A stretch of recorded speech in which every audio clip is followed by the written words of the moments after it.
Tingnan nyo guys, sa sobrang hirap nila sa tubig sa lugar nila, ganyan na lang ginagawa nila. Tinitipid nila kahit na kakarampot na tubig na lang, kukunting tubig, pilit nilang pinagkakasya.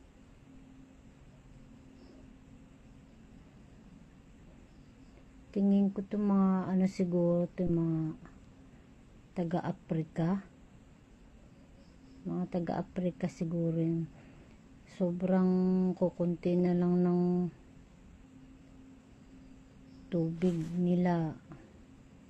Pinagkakasya na lang nila.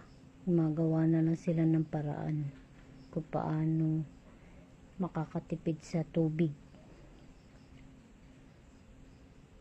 Sobrang hirap siguro sa tubig sa lugar nila, kaya ganyan, kailangan nilang tipirin ng kakarampot na tubig.